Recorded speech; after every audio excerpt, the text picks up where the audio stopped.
The day is here. You finally did it. You finished the beginning cello course. So this is an amazing feat. You've gone through 8 different sessions, basically 8 private lessons, starting from the absolute beginning of cello. So how to hold the instrument, the parts of the instrument, all the way to being able to play Twinkle Twinkle Little Star with the bow and string crossings and no tapes on the left hand. I'm so proud of you.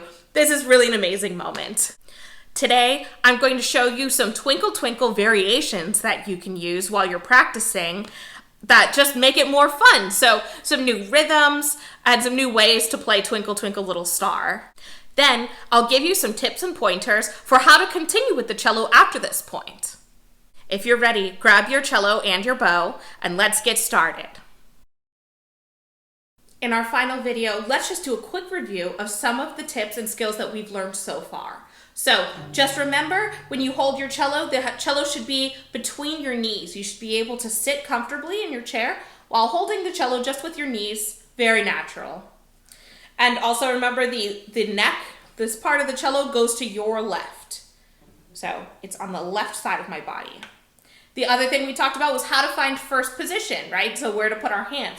So just a quick reminder, we did 4 fingers like this. Then we put our fingers here, up at the top of the fingerboard. And then this spot right here is E. So that's our first finger. And then the distance, the space between your fingers, we just take our other hand, we do this, right? So that's basically how far apart your fingers should be. You can see just like that.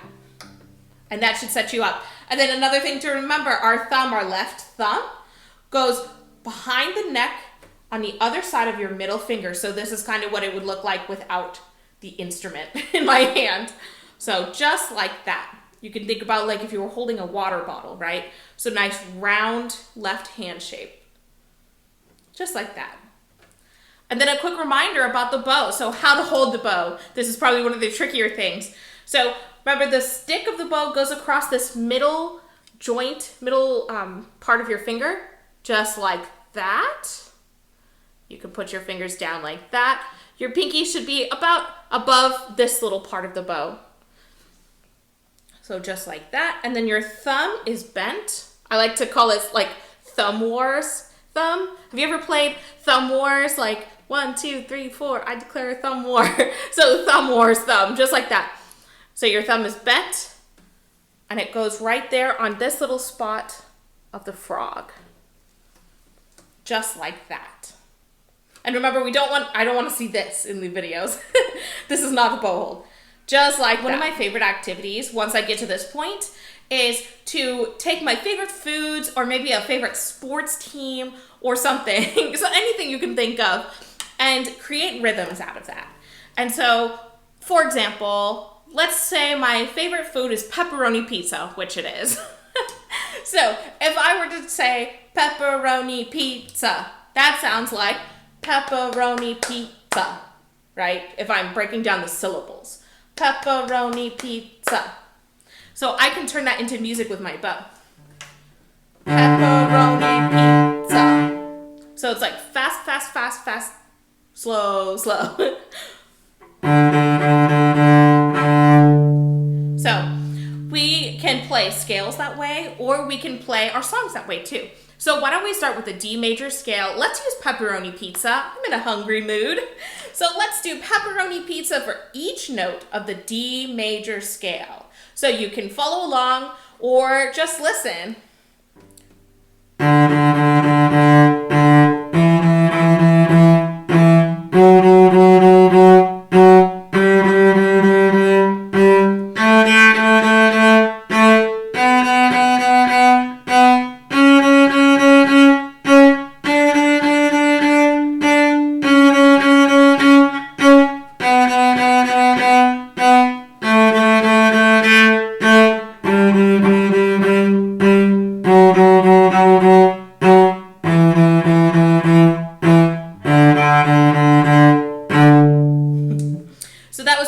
Pizza with a D major scale. Some quick things I want to point out that I was just doing, maybe you already noticed this, But I was playing at the middle of the bow to do this.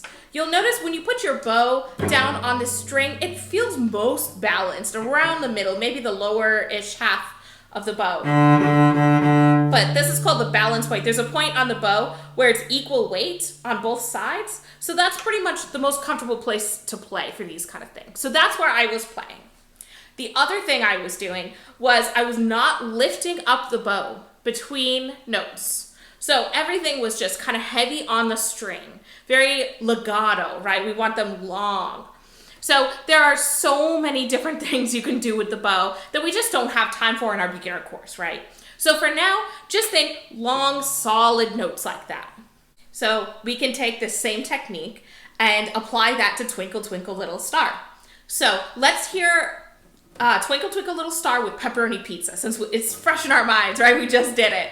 So this is what this rhythm exercise would sound like with pepperoni pizza.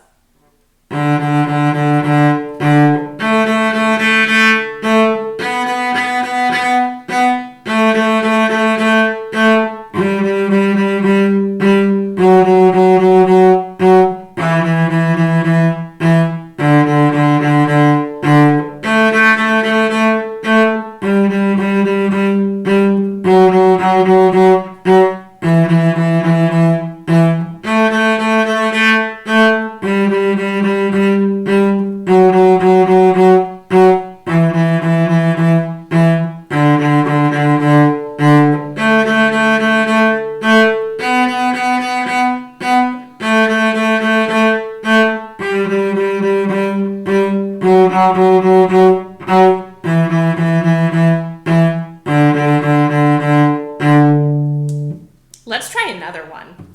So we just did pepperoni pizza. Let's keep the food vibe. Let's go with, how about pineapple pizza? So are you a pineapple pizza fan, or is that just horrible bad news for you? I personally am a huge pineapple on pizza fan.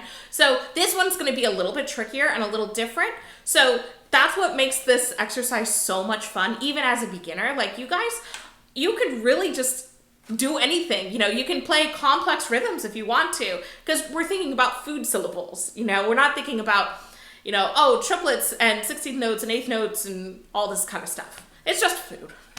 So let's say pineapple pizza. So that would sound like pineapple pizza, pineapple pizza, pineapple pizza, pineapple pizza. I'll just do a little bit of it. So let's see what pineapple pizza would sound like with Twinkle, Twinkle, Little Star. Pineapple pizza.